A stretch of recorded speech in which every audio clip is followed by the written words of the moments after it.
So ನೋಡಿ, ಬೆಳಿಗ್ಗೆ ಹೊತ್ತು ಬಟ್ಟೆ ಒಗೆಯೋವಂಥದ್ದೇನಾದರೂ ಇದ್ದರೆ, ಬಟ್ಟೆ ಒಗೆಯೋ ದಿನ ಅಂತ ಇದ್ದರೆ ಇದು ಹೀಗೆ ಶುರುವಾಗುತ್ತೆ. ಸೊ ಬೆಳಗಿನ ಜಾವ 4 ಗಂಟೆಗೆ ಎದ್ದು ನಾನು ಬಟ್ಟೆ ಎಲ್ಲ ವಾಶ್ ಮಾಡಿಬಿಟ್ಟು, ಈಗ ಬೆಳಗಿನ ಜಾವ 5 ಗಂಟೆ ಬಟ್ಟೆ ಎಲ್ಲ ವಾಶ್ ಮಾಡಿಬಿಟ್ಟು ಎಲ್ಲ ನೋಡಿಕೊಂಡು ಅಲ್ಲಿ ಸ್ಯಾಟಲೈಟ್ ನೋಡ್ತಾ ಇದ್ದೆ. ಮೈಸೂರು ರೋಡ್ ಖಾಲಿ ಹೊಡಿತಾ ಇತ್ತು. So welcome back to my channel. This is just another day with Suma.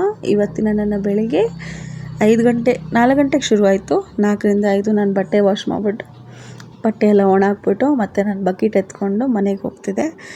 So ಕೆಲ್ಸಕ್ಕೆ ಹೋಗಬೇಕು, ಏನು ಟಿಫನ್ ಮಾಡೋದು ಯೋಚನೆ ಆಗ್ತಿತ್ತು. ಬಟ್ ಪ್ರತಿದಿನ ಯೋಚನೆ ಆಗ್ತಿತ್ತು, ಬಟ್ ಇವತ್ತಾಗಲಿಲ್ಲ ಬಿಕಾಸ್ ಗ್ಯಾಸ್ ಖಾಲಿ ಆಗಿತ್ತು. ಸೊ ಒಂದು ವಾಕ್ ಹೋಗೋಣ ಅಂತ ಅಂದ್ಬಿಟ್ಟು ಡಿಸೈಡ್ ಮಾಡಿಕೊಂಡು ನಮ್ಮ ಹಸ್ಬೆಂಡ್ನ ಎಬ್ಬಿಸಿ ನಾನು ನಮ್ಮ ಯಜಮಾನ್ರಿಬ್ಬರು ವಾಕಿಂಗ್ ಹೋಗೋಣ ಅಂತ ಡಿಸೈಡ್ ಮಾಡಿಕೊಂಡು ಹೊರಟ್ವಿ ವಾಕಿಂಗ್ಗೆ.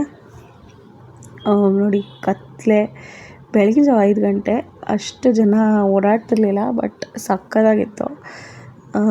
ಮೈಸೂರು ರೋಡಂತೂ ಫುಲ್ ಖಾಲಿ ಇತ್ತು. ಪೀಕ್ ಅವರ್ಸಲ್ಲಿ ನೋಡ್ಬೇಕು ನೀವು, ಎಷ್ಟು ರಶ್ ಇರ್ತಾರೆ ಅಂದರೆ ಅಲ್ಲಿ ಎಷ್ಟು ಟ್ರಾಫಿಕ್ ಇರುತ್ತೆ, ಎಷ್ಟು ಜನ ಇರ್ತಾರೆ ಅಂತ ಅಂದರೆ.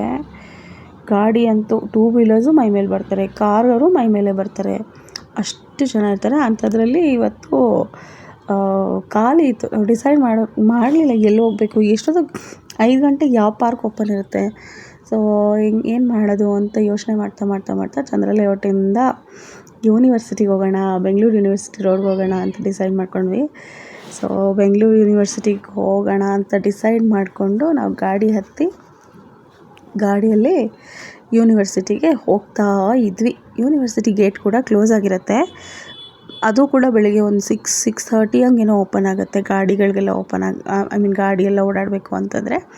ಬಟ್ ವಾಕಿಂಗ್ ಮಾಡಬೇಕು ಅಂತಂದರೆ ನೀವು ಗಾಡಿನ ಅಲ್ಲೇ ಪಾರ್ಕ್ ಮಾಡಿಬಿಟ್ಟು ನಡ್ಕೊಂಡು ಹೋಗ್ಬೋದು. ಸೊ ನಾವು ನೋಡಿ, ಎಷ್ಟು ಖಾಲಿ ಇದೆ ಇದು ಅಂದರೆ, ಇದೇ ಇನ್ನೊಂದು 2 ಅವರ್ ಬಿಟ್ಟು ಈ ರೋಡಿಗೆ ಬರೋಕ್ಕಾಗಲ್ಲ, ಅಷ್ಟು ಟ್ರಾಫಿಕ್ ಇರುತ್ತೆ, ಅಷ್ಟು ಗಾಡಿಗಳು ಓಡಾಡ್ತಿರುತ್ತೆ, ಅಷ್ಟು ಬ್ಯುಸಿ ಆಗಿಬಿಡುತ್ತೆ ಆ್ಯಕ್ಚುಲಿ ಯೂನಿವರ್ಸಿಟಿ. ಸೊ ಖುಷಿ ಆಗ್ತಿತ್ತು. ನಾನೊಂದು 10 ವರ್ಷದಿಂದ ಯೂನಿವರ್ಸಿಟಿಗೆ ಹೋಗ್ತಾಯಿದ್ದೀನಿ, ಸುಮ್ಮನೆ ವಾಕಿಂಗ್ ಅಂತ ಅಂದ್ಕೊಂಡು. ಬಟ್ ಅವಾಗೆಲ್ಲ ಇಷ್ಟು ಏನಂತಾರೆ ಸ್ಟೂಡೆಂಟ್ಸ್ ಇರಲಿಲ್ಲ, ಇಷ್ಟು ಜನ ಇರಲಿಲ್ಲ. ಯೂನಿವರ್ಸಿಟಿ ಗ್ರೌಂಡಿಗೆ ಎಂಟ್ರಿ ಇತ್ತು ನಮಗೆ. ಆಮೇಲೆ ಈ ಥರ ಎಲ್ಲ ಫುಲ್ ಇನ್ಫ್ರಾಸ್ಟ್ರಕ್ಚರ್ ಎಲ್ಲ ಏನೂ ಇರಲಿಲ್ಲ. ಯಾರು ಬೇಕಾದ್ರೂ ಗ್ರೌಂಡ್ ಒಳಗೆ ಹೋಗ್ಬೋದಿತ್ತು, ವಾಕ್ ಮಾಡ್ಬೋದಿತ್ತು, ಎಲ್ಲ ಮಾಡ್ಬೋದಿತ್ತು. ಬಟ್ ಇವಾಗ ಅಂದರೆ ಫುಲ್ ಸ್ಟ್ರಿಕ್ಟ್ ಮಾಡಿಬಿಟ್ಟಿದ್ದಾರೆ, ಪಬ್ಲಿಕ್ನ ಅಲೋ ಮಾಡಲ್ಲ. ಸೊ ಅದೇ ಮಾತಾಡ್ಕೊಂಡು ಹೋಗ್ತಾಯಿದ್ವಿ ನಾನು ಮತ್ತು ನಮ್ಮ ಹಸ್ಬೆಂಡ್ ಇಬ್ಬರೂ. ನಾನು ಫುಲ್ ಖುಷಿಯಾಗ್ಬಿಟ್ಟಿದೆ. ಸೆಂಟರ್ ರೋಡಲ್ಲಿ ಹೋಗ್ತಾಯಿದ್ದೆ. ಯಾಕೆಂದರೆ ಯಾವಾಗಲೂ ಬೇರೆ ಗಾಡಿ ಎಲ್ಲ ಬರ್ತಾ ಇರುತ್ತೆ. ಸೊ ಇವತ್ತು ಸೆಂಟರ್ ರೋಡಲ್ಲಿ ಹೋಗ್ತಾಯಿದ್ದೀವಲ್ಲ, ಹೆಂಗೆ ಅನಿಸ್ತಾ ಇದೆ ನಿಮಗೆ ಅಂತ ಕೇಳಿದೆ. ನಾನು ಮುಂಚೆ ಎಲ್ಲ ಬರ್ತಾಯಿದ್ದೆ ಇಲ್ಲಿಗೆ, ಅವಾಗೆಲ್ಲ ನಾನು ಇಷ್ಟು ಜನನೇ ಇರಲಿಲ್ಲ. ಎಲ್ಲಿಂದ ಬಂದರೆ ಇಷ್ಟು ಜನ ಅಂತ ನನಗೆ ಗೊತ್ತಿಲ್ಲ, ಎಲ್ಲ ಇಲ್ಲೇ ಬಂದು ಇದು ಮಾಡ್ತಾರೆ. ಇವಾಗ ಯೂನಿವರ್ಸಿಟಿಗೆ ಯಾರನ್ನೂ ಬಿಡೋದಿಲ್ಲ. ಎಷ್ಟು ಚೆನ್ನಾಗಿತ್ತು ಅವಾಗ ಯೂನಿವರ್ಸಿಟಿ.